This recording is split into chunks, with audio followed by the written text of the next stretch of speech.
Hello everyone, আসসালামু আলাইকুম। আশা করি সকলেই ভালো আছেন। তো এই ভিডিওতে আমি ক্লজ ইন ডিটেলস সম্পর্কে আলোচনা করব। ঠিক আছে, এই ক্লজ ইন ডিটেলস খুবই ইম্পর্টেন্ট। আপনি যখন পেপার পড়তে যাবেন, আপনার ক্লজগুলো সম্পর্কে ভালো একটা আইডিয়া থাকতে হবে। কোনটা মেইন ক্লজ, কোনটা সাবঅর্ডিনেট ক্লজ, কোন সাবজেক্টের জন্য কোন মানে একটা সাবজেক্টের ভার্বটা কোনটা। ঠিক আছে, তো আপনি যদি ক্লজগুলো আইডেন্টিফাই করতে পারেন তাহলে আপনি ইজিলি এই সাবজেক্টের ভার্বগুলো ইজিলি আইডেন্টিফাই করতে পারবেন যে এই সাবজেক্টটা বিষয়টা সেরকম এরকম একটা সাবজেক্ট থাকবে, এই সাবজেক্টটা কোন ভার্বটার কাজটা করতেছে এটা ইজিলি আইডেন্টিফাই করতে পারবেন।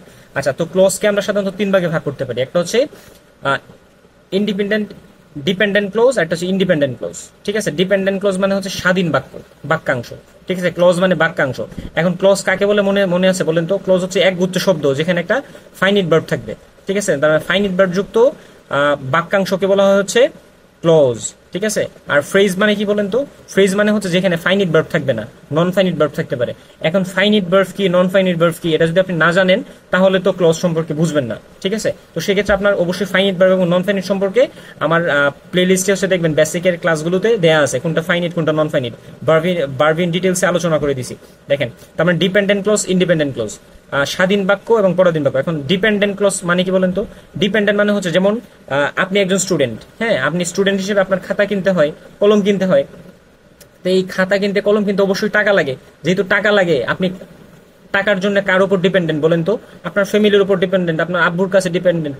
তো সেই ক্ষেত্রে আপনি হচ্ছে কি করতেছেন? কারোর উপর ডিপেন্ডেন্ট মানে হচ্ছে একা একা কি করতে পারেন না, কাজটা করতে পারেন না। আর ইন্ডিপেন্ডেন্ট মানে কি, মানে স্বাধীন, আপনি টাকা ইনকাম করেন, আপনি খরচ করেন, বিষয়টা হচ্ছে এরকম।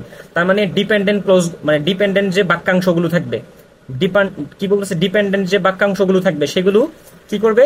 অন্য কারোর উপর ডিপেন্ড করে থাকবে, সে স্বাধীনভাবে অর্থ প্রদান করতে পারবে না। আর ইন্ডিপেন্ডেন্ট মানে হচ্ছে সে স্বাধীনভাবে অর্থ প্রদান করতে পারবে। আর দেখেন, আরেকটা হচ্ছে কোঅর্ডিনেট ক্লজ। কোঅর্ডিনেট ক্লজ মানে হচ্ছে কোঅর্ডিনেট কিছু কনজাংশন আছে, মানে সংযুক্তকারী বাক্যাংশ। মানে আমাদের কোঅর্ডিনেট কনজাংশন আছে। এই কনজাংশনগুলো কি করে? এই কোঅর্ডিনেট কনজাংশনগুলো হচ্ছে আমাদের বিভিন্ন ক্লজকে যুক্ত করে। ঠিক আছে, হয় সেটা সাধারণত দুইটা ডিপেন্ডেন্ট ক্লোজ ইন্ডিপেন্ডেন্ট ক্লোজকে যুক্ত করবে সে। আচ্ছা, তো আমরা যখন ডিটেলস আলোচনা করবো এগুলো সম্পর্কে আইডিয়া হয়ে যাবে। দেখেন, আমরা বলতেছি ইন্ডিপেন্ডেন্ট ক্লোজ মানে কি? স্বাধীন বাক্যাংশ। দেখেন, যে বাক্যাংশ স্বাধীনভাবে অর্থ প্রদান করতে পারে, ঠিক আছে, এবং কারো উপর নির্ভরশীল নয়। মানে স্বাধীন মানে কি? আপনি কারো উপর নির্ভরশীল না, স্বাভাবিক না? তো বিষয়টা হচ্ছে আপনি যেমন আপনার যে খাতা কলম এগুলোর টাকা আপনি নিজে জোগাড় করেন, তার মানে আপনি স্বাধীন, আপনার আব্বুর কাছে টাকা হাত পাততে হয় না। তো সেক্ষেত্রে আমরা দেখতে পাচ্ছি যে এইগুলোকে বলা হচ্ছে কি?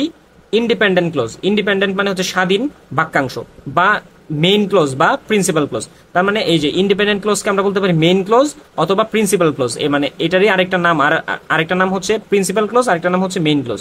ঠিক আছে, আচ্ছা, তো আমরা উদাহরণ হিসেবে দেখতে পাই হচ্ছে আই রিড এ বুক। দেখেন, এটা একটা আমাদের একটা সেন্টেন্স। ঠিক আছে, আমরা ধরতে পারি এটা একটা ক্লোজ, কারণ এখানে একটা মেইন ভার্ব আছে। কি ভার্ব আছে? মেইন ভার্ব আছে, ফাইনিট ভার্ব আছে। দেখেন, এই যে যেহেতু এখানে একটা ফাইনিট ভার্ব আছে, আমরা বুঝবো যে এটা হচ্ছে কি একটা, কি বলেন তো, এটা হচ্ছে একটা কি?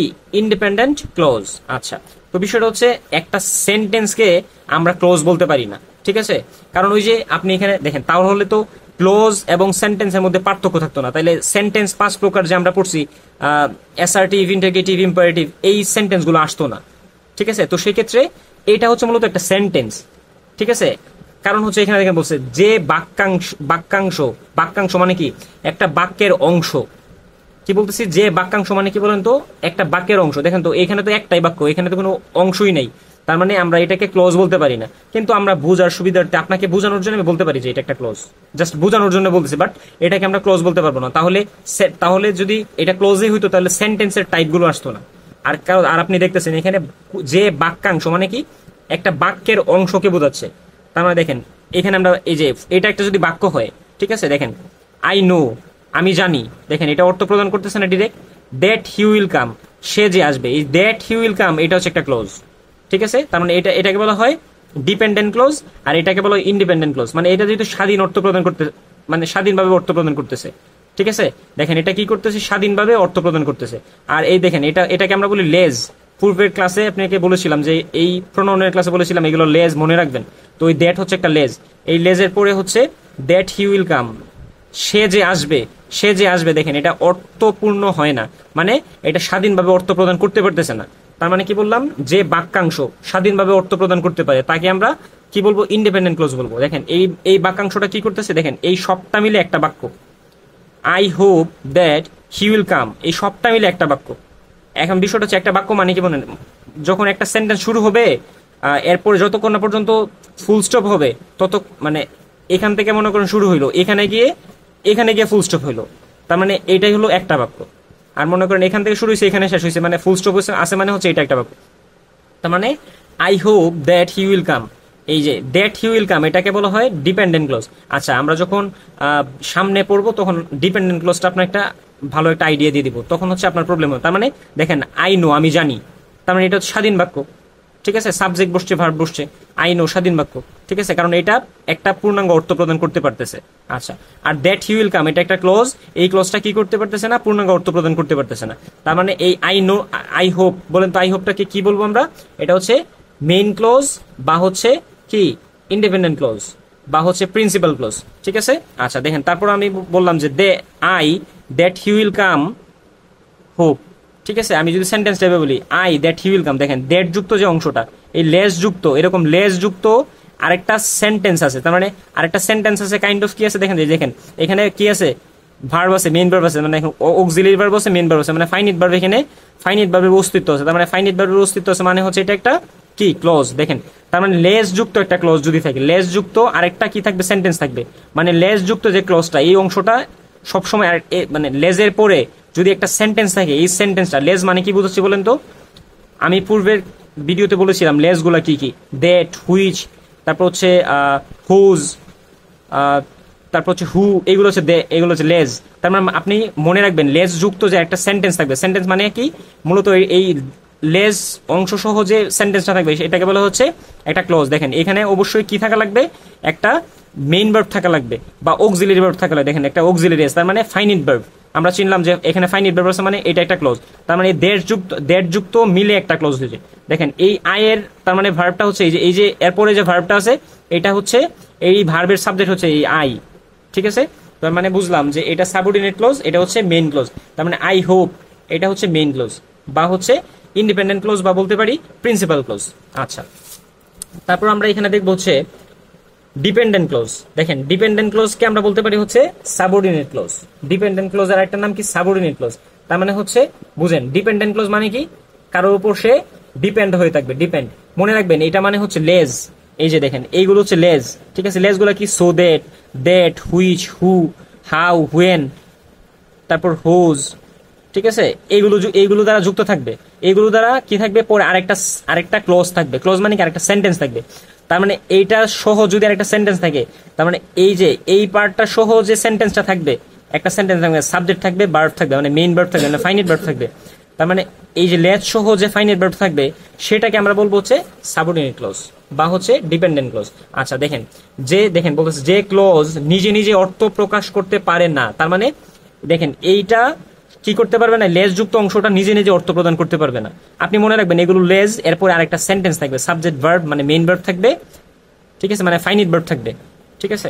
আচ্ছা তো দেখেন আমরা পাচ্ছি I know where he lives, দেখেন হোয়ার হি লিভস হচ্ছে কি, আই নোটা হচ্ছে মেইন ক্লোজ, ঠিক আছে, আর এটা হচ্ছে সাবঅর্ডিনেট ক্লোজ বা ডিপেন্ডেন্ট ক্লোজ। কারণ হচ্ছে এই যে এই পার্টটা কি সে নিজে নিজে অর্থ প্রদান করতে পারে। দেখেন যেখানে হোয়ার হি লিভস, যেখানে সে বসবাস করে, কি অর্থ প্রদান আসতেছে না, যেখানে সে বসবাস করে কি পরে একটা আপনার আকাঙ্ক্ষা থেকে যাচ্ছে, তার মানে আই নো আমি জানি, দেখেন আই নো এটা অর্থ প্রদান করতেছে মানে হচ্ছে মেইন ক্লোজ, ঠিক আছে।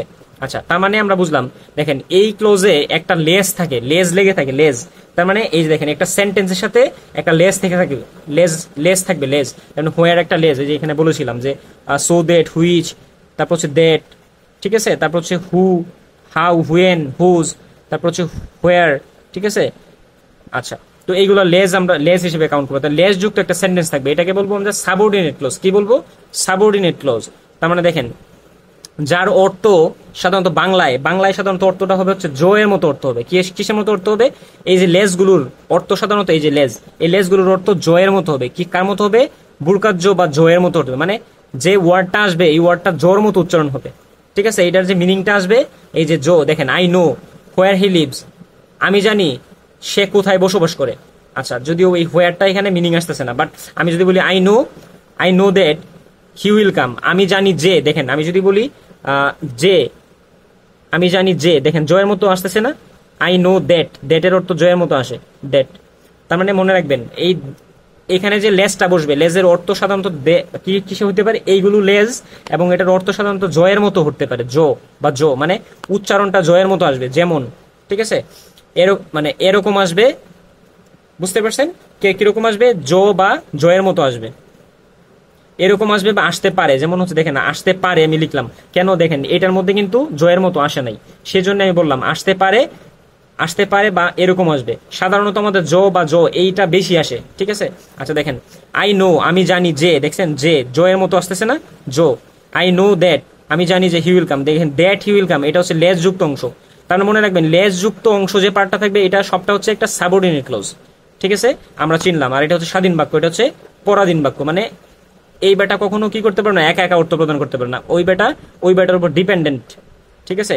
দেখেন আই প্লে সো দ্যাট, এই দেখেন সো দ্যাট মানে কি, যাতে, জয়ের মতো উচ্চারণ আসতেছে না, আসতেছে, আই প্লে সো দ্যাট, এটা লেজ, এই যে এই সো দ্যাট থেকে যেটা অংশ সবটা হচ্ছে সাবঅর্ডিনেট ক্লজ, যাতে আই ক্যান উইন, যাতে আমি জিততে পারি, যাতে আমি জয়ী হতে পারি। দেখেন যাতে আমি জয়ী হতে পারি, পরে কি মানে কেন জয়ী হতে পারি একটা আকাঙ্ক্ষা থাকতেছে।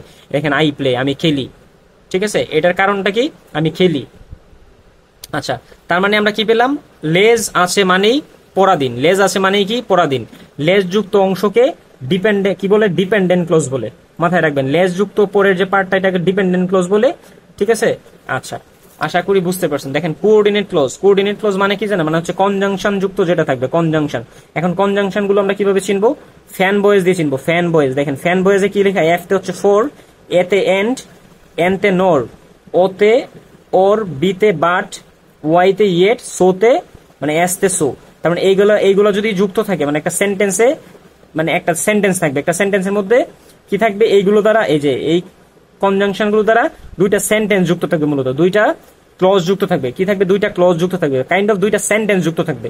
তো আমরা দেখবো, দেখেন দুই বা তার অধিক ক্লজ গুলো, ঠিক আছে, কনজাংশন দ্বারা যুক্ত থাকবে, তার মানে দুইটা থাকতে পারে বা তার বেশি ক্লজ থাকতে পারে, মানে ক্লজ কাইন্ড অফ সেন্টেন্স, ঠিক আছে। আচ্ছা, তো আমরা এখানে দেখতেছি যে এখানে দেখেন দুই পাশেই কি থাকবে, হয় ডিপেন্ডেন্ট ক্লজ থাকবে, নাইলে ইন্ডিপেন্ডেন্ট ক্লজ থাকবে, দুই পাশেই হয় ডিপেন্ডেন্ট ক্লজ থাকবে নাইলে ইন্ডিপেন্ডেন্ট ক্লজ থাকবে। সাধারণত আমাদের হচ্ছে ইন্ডিপেন্ডেন্ট ক্লজই থাকে আর কি, হ্যাঁ। আচ্ছা, তো এইগুলা ইন্ডিপেন্ডেন্ট ক্লজ গুলা, কাইন্ড অফ ইন্ডিপেন্ডেন্ট ক্লজ মানে কি বলেন তো, মানে হচ্ছে সাবজেক্ট ভার্ব, বাকি অংশ মানে সাবজেক্ট ভার্ব, এরকম একটা অংশ থাকবে। দেখেন এন দ্বারা যুক্ত থাকবে, তা আবার সাবজেক্ট ভার্ব এরকম কোন একটা অংশ থাকবে, ঠিক আছে। আশা করি বুঝতে পারছেন, মানে এন একটা সেন্টেন্স থাকবে, এন একটা সেন্টেন্স থাকবে, ঠিক আছে। আচ্ছা, তো তারপর এবং এগুলো কনজাংশন দ্বারা যুক্ত থাকবে, কনজাংশন গুলো এই যে ফ্যান বয়েজে পড়লাম, বাট, এন্ড, ঠিক আছে, এইগুলো দ্বারা যুক্ত থাকবে।